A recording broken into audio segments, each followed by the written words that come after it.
Hello dear students, आज मैं आपको द प्रोनाउन लेसन का जो हमारा फोर्थ वाला पार्ट है पजेसिव प्रोनाउन उसको डिस्क्राइब करने जा रही हूँ। Please all be attentive.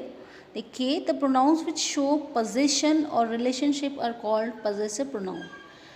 यानी वो प्रोनाउंस जो कि क्या शो करते हैं, position refers to our own rights, हमारे अपना अधिकार, स्वामित्व जिसको हम कहते हैं, या फिर पर्टिकुलरली हमारा कुछ रिलेशनशिप या हमारा कुछ कोई चीज़ जिसको हम मतलब जो चीज़ें पर्टिकुलरली हमारी होती हैं, ठीक है, उसको हम पजेसिव प्रोनाउंस कहते हैं।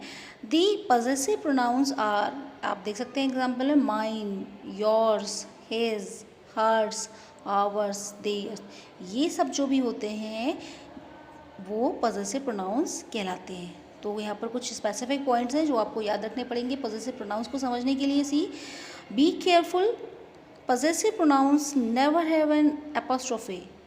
Yours, not your apostrophe s, नहीं, hers, not her apostrophe s। याद रखिए, possessive pronouns में कभी भी apostrophe का सिंबल नहीं लगता है, जैसे कि यहाँ पर ब्रैकेट में समझाया गया, इस तरीके से नहीं होता, दिस इज रॉन्ग, ठीक है। Correct word is yours without any apostrophe symbol, okay. In the same way hair, hers, no apostrophe symbol। तो इस तरीके से आप याद रखिए कि पजेसिव प्रोनाउन की पहचान क्या है, इसमें कोई भी एपोस्ट्रोफी का सिंबल नहीं लगता है। एग्जाम्पल देखिए, this is my house, my refers to it's belong to me, मेरा घर, ठीक। See the next example, this house is mine, ये घर जो है मेरा है, तो बात दोनों एक ही हो गई।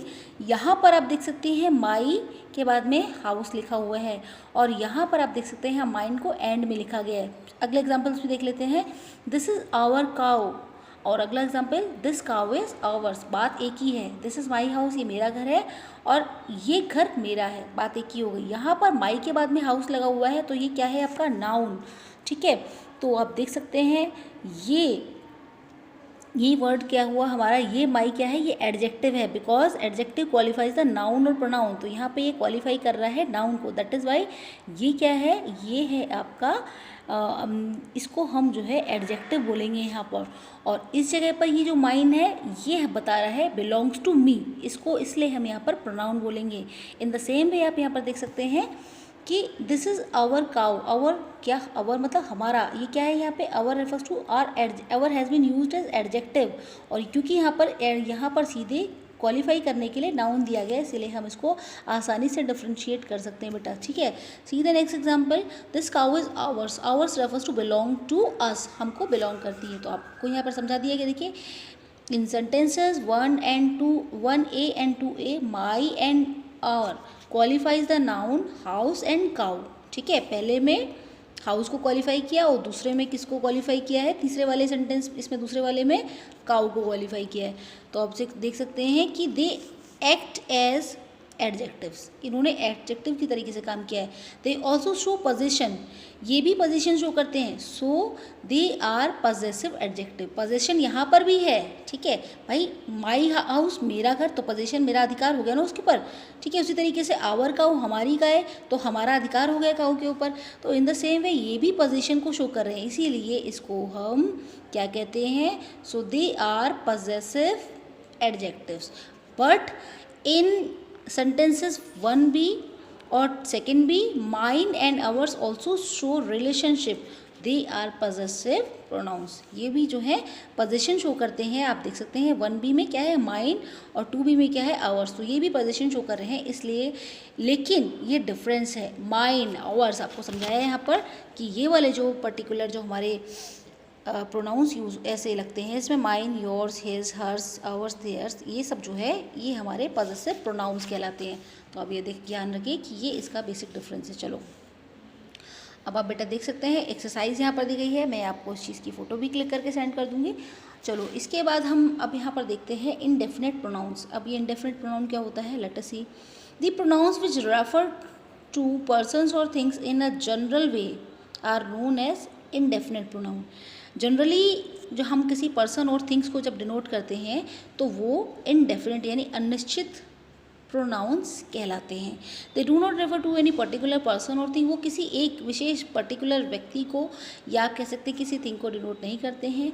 सम of the pronouns which come under this category, इनमें से कुछ प्रोनाउन जो उस कैटेगरी के अंडर आते हैं वो हैं one, none, all, someone, anyone, everyone, no one, few, many, something, nothing, ठीक है, समबडी, एवरीबडी। ये सब जितने भी हैं ये सब के सब ये आपके सब ये बोलते हैं इसको इंडेफिनिट प्रोनाउंस के अंदर इनको हम काउंट करते हैं। जैसे कि does anyone come to meet you here, क्या कोई आपसे मिलने के लिए आया था यहाँ पर? तो एनीवन का मतलब तो यहाँ पे कोई भी कोई किसी पर्सन के बारे में बात हो रही है, लेकिन वो अननोन है जिसको हम नहीं बता सकते। समवन, समबडी, कोई भी व्यक्ति हो सकता है। तो जो कि इनडेफिनेट है, अनिश्चित है, जिसके बारे में स्पेसिफिकली हम अच्छे से नहीं बता सकते हैं, वो होता है इनडेफिनेट। इसी तरीके से ये सारे के सारे एग्जाम्पल भी वही दिए गए हैं, ठीक है। वेयर इज़ एवरीवन, सब लोग कहाँ हैं? सब लोगों की कुछ मतलब एक स्पेसिफिक किसी इंडिविजुअल का कोई नाम लेके या उसको स्पेसिफाई करके ऐसे बोला जाए तब तो समझ में आता है, लेकिन सब लोगों में तो पता नहीं कितने लोग आ गए, इंडेफिनिट हो गया, अनिश्चित हो गया। इसी तरीके से नन हो गया, मैनी हो गया, वन हो गया, तो ये इंडेफिनिट नंबर कहलाते हैं। See the next one, reflexive pronouns. The pronouns which behave like objects to the verb, वो प्रोनाउन जो कि ऑब्जेक्ट टू द वर्ब की तरीके से बिहेव करते हैं, but refer to the same person as subject of the verbs, लेकिन refer subject to the verb के तरीके से ही करते हैं, उनको हम रिफ्लेक्सिव प्रोनाउंस कहते हैं। The pronouns like myself, yourself, himself, ourself, themselves are reflexive pronouns. ये जो है रिफ्लेक्सिव प्रोनाउन के एग्जाम्पल हैं, इनके आगे सेल्फ लगा होता है। I blame my self for this, for his absence, यानी कि उसकी अनुपस्थिति के लिए मैं अपने आप को ब्लेम करती हूँ, ठीक है। You will hurt yourself, आप खुद को चोट पहुँचा लेंगे। If you act like this, अगर आप ऐसा बिहेव करेंगे तो डेफिनेटली आप खुद को हर्ट कर लेंगे। The dog hurt itself while jumping over the wall पर जंप करते समय डॉग ने अपने आप को हर्ट कर लिया। They will hurt themselves by being careless, careless होने की वजह से वो अपने आप को हर्ट कर लेंगे। तो आप देख सकते हैं यहाँ पर आई के साथ में माई सेल्फ, यू के साथ में योर सेल्फ, द डॉग है तो डॉग एक जितने भी एनिमल्स वगैरह होते हैं उनके साथ में हम इट लगाते हैं तो it refers to itself हो गया। दे के साथ में दम सेल्फ, इस तरीके से। तो एक आपके सामने है, look at the table to know how personal pronoun change to reflexive pronoun. यहाँ पर आपके सामने एक टेबल दी गई है, कैसे पर्सनल प्रोनाउन रिफ्लेक्सिव में कन्वर्ट होते हैं आपके सामने देख सकते हैं। First person, second person and third person. Personal सारे के सारे आपके सामने है I, first person, second person is known as you and the remaining persons come in the category of third person, जैसे कि ही, शी, इट, ठीक है। आई रिफ्लेक्सिव बन गया my self, you your self, he him self, she her self, it it self. Okay, got the point. यहाँ plural में देख लेते हैं, वी क्या है, प्लूरल का पार्ट है तो रिफ्लेक्सिव बन गया आवर सेल्फ। यू जो होता है आपका सिंगुलर में भी काउंट होता है और प्लूरल में भी काउंट होता है, तो यू यहाँ पर भी योर्स। जब प्लूरल में हम देखेंगे, जब हम मोर देन वन में, मतलब यू रेफर्स टू कि यू, जैसे कि आप सपोज आपके टीचर आपको कुछ बोले कि the teacher said to the students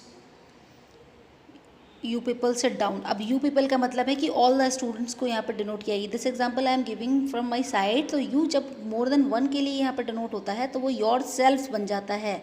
अब जब केवल सिंगल वन के लिए होता है यू तो वो योर सेल्फ रहता है। ये आप डिफरेंस याद रखिएगा, दे देमसेल्व्स, ठीक है, दे जो है देमसेल्व्स है रहता है। ओके, तो ये आई होप आपको ये चीज़ें समझ में आ गई होंगी अच्छी तरीके से। और रह गया हमारा एम्फेटिक प्रोनाउन, इसको हम अगले वीडियो में आपको डिफाइन करेंगे। तो चलिए बेटा, आज के वीडियो में बस इतना ही। Thank you.